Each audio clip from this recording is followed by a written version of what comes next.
Titanfall 2 is a good classic FPS. Very good game actually. And let me tell you about it. Fighting with infantry and mechs are basically started back in the Mech Warrior day. Not only that, Shogo Mobile Armor Division also added the combination of you disembarking, fighting with infantry and mechs at the same time. Of course, don't forget the front mission involved as well, the third-person shooter. But the trick is very simple. Now you're gonna go into the pure simple Call of Duty-esque shooter with mechs. And that is what Titanfall 2 is. So back in the day, this game was going after the same audience that Call of Duty Infinite Warfare went. So what's in the game? This game is a combination of infantry combat and mecha combat. Very simple. You are on foot, like a regular infantry, but you have parkour movement according to your suit abilities of a pilot of a mech. Meaning you can wall run, you can do jumps that a regular infantryman cannot do. Other than that, the infantry can easily kill you, as you can kill them as well. The game starts you off like a raw basic recruit of the militia. Then after that, due to circumstances, you become a pilot of a BT mech. And that BT mech is something that can be modular. That mech can actually, throughout the missions, adapt its new module and add a new kind of gameplay in the mix. I found out that the first one, default with the machine gun and the shoulder mounted rocket launchers and a shield that can reverse ballistic stuff against the enemy, is working for me very well, so I kept it throughout the game.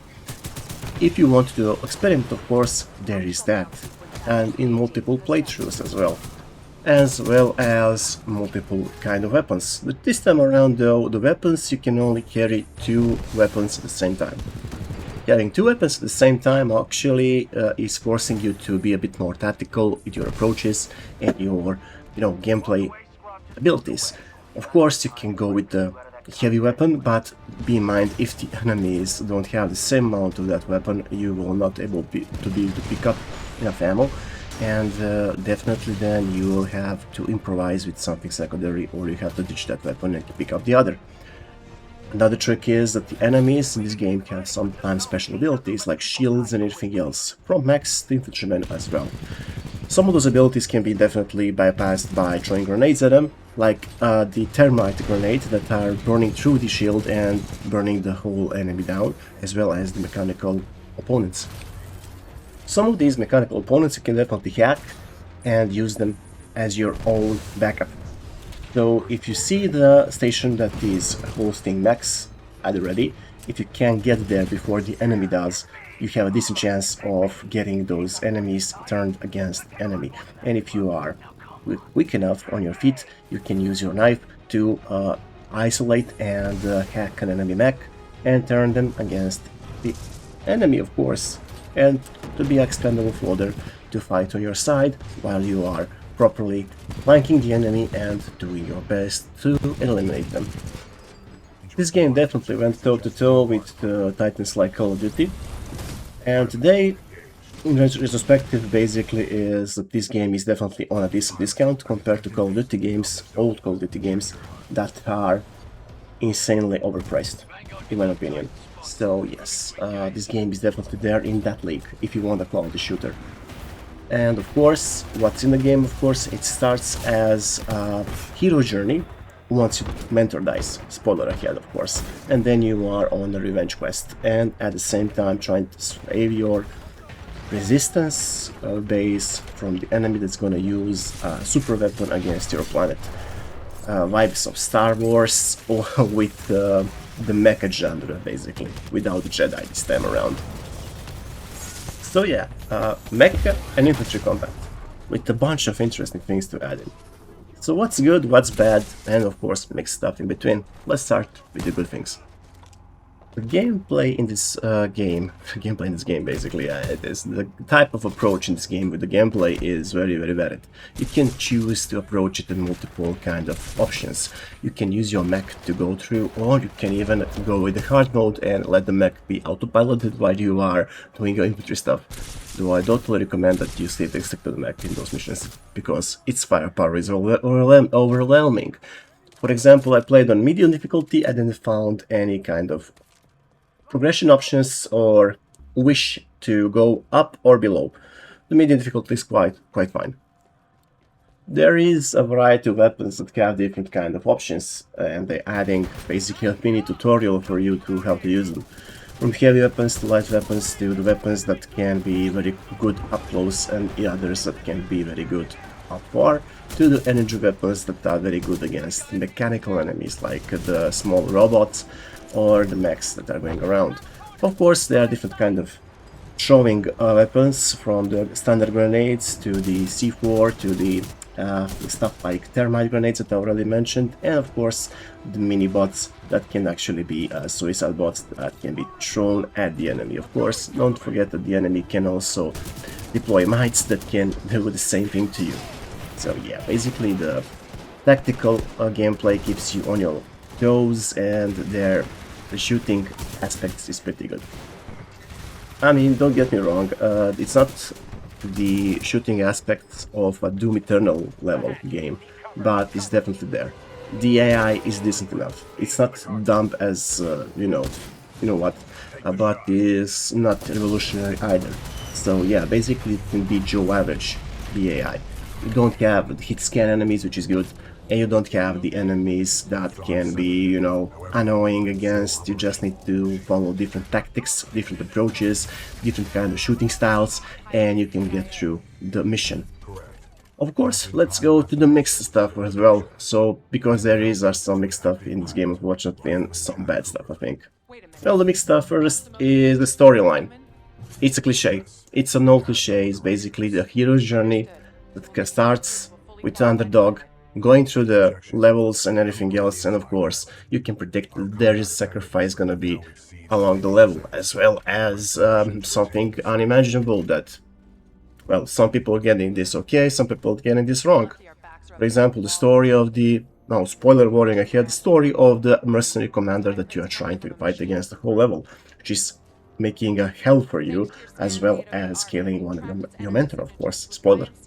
And at the end, he just gives up on finishing you off because he wasn't paid to do that. Imagine that, my shock. And of course, there is the spoiler for the Apex Legends game, which unfortunately killed any kind of hope for Titanfall 3, because developers like to gobble money and they're greedy bastards. I mean, the publishers this time around, not developers. I think developers is killed. Are killed, basically, the studio is killed. Now let me go to the bad things in this game, unfortunately, because the game, it has some issues. They're not major issues, they're not critical issues, but they are the issues that can be a bit more glaring after the third or fourth playthrough. The trick is very simple. The weapon placements. The weapon placements in this game are, well, you are forced to standard SMGs, standard machine guns, because heavy snipers, additional weapons are very hard to get because they are not placed throughout the levels.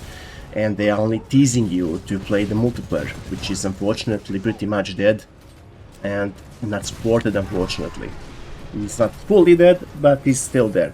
And also because it's not supported, pretty much because the Apex Legends has the priority for the support, we have an issue where a bunch of hackers can ruin your life over there. For example, not just that, in-game they can also hack your computer, steal your Steam stuff and everything else in between by using a program called Tunnel Rats. And I do not recommend you playing an online game, because it's, unless you are playing an online game with somebody that you trust, or a friend or something like that. Other than that, regarding strangers on the net, I advise caution for this regarding multiplayer. This is the first bad thing that I can totally recommend, that you worry about and that you need to pay attention of.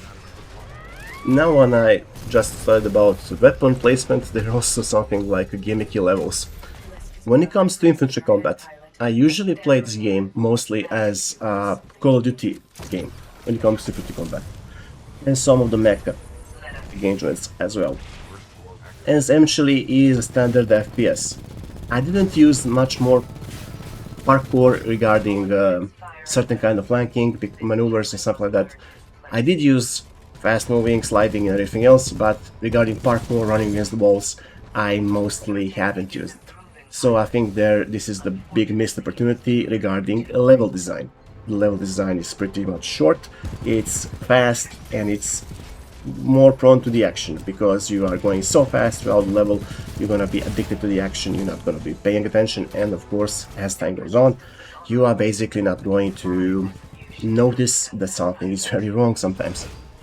And as I said before, when I started to talk about the bad things, they are not doom and gloom, they are just big of issues that you are starting to notice as you are going through the levels and doing multiple playthroughs of the campaign. The campaign has a good narrative story, it's a cliche, but it's a good packaged in product, and it's very good banter between you and your mech.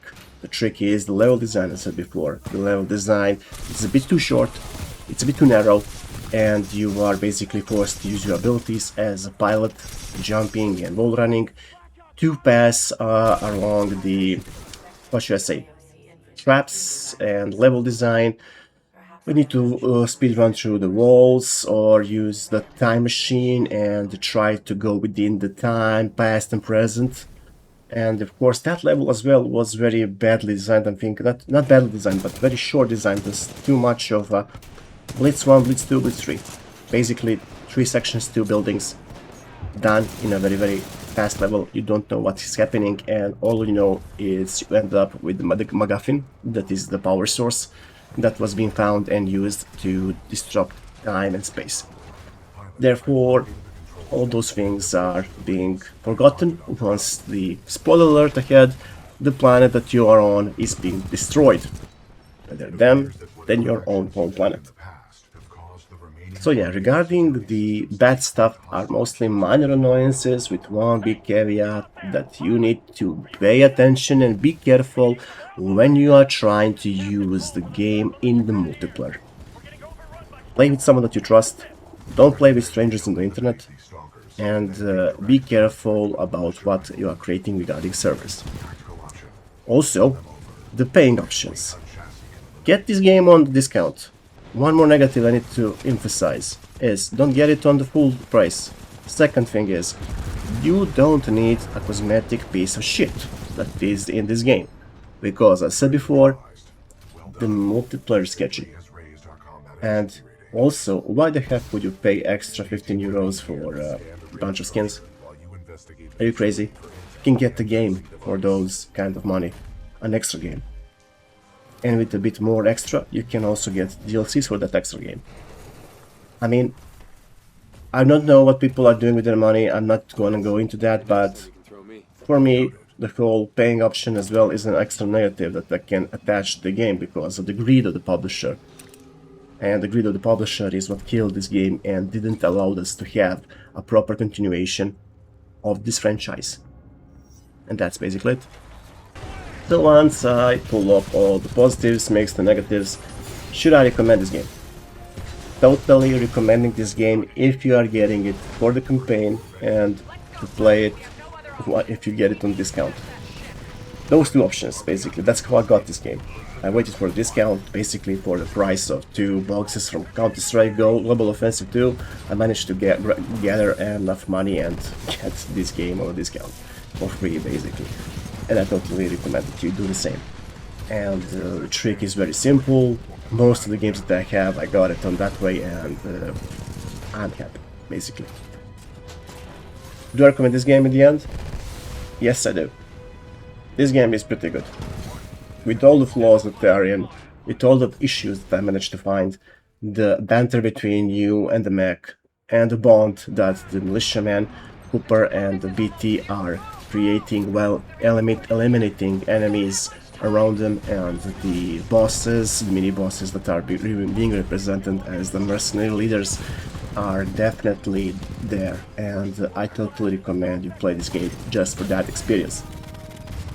So yes, I do recommend this game with all this caveat and problems. So, the outro, of course. I just want to say thank you everybody for watching, thank you everybody for clicking on this video, thank you everybody that are subscribing to the channel, and I don't know where I'm going with this thing, but I hope I'm going in the right direction. because I'm modeling this video and these reviews according to what Sid also did once, what Total Biscuit, the late YouTuber, did, and I'm trying to mimic that kind of approach, because I don't think enough players, enough YouTubers are doing this. Enough people are not doing this. They're not telling you what's good, what's bad. They're just praising the game, hoping they get paid and sponsored, and then run away without telling you what's bad or good or mixed in the game. Even if I overwhelming criticizing a game or a product, it should be like that, and I need to warn people that are buying if something is not right. If I don't notice, okay, that's my basically mistake. If I notice something, I need to warn people about it.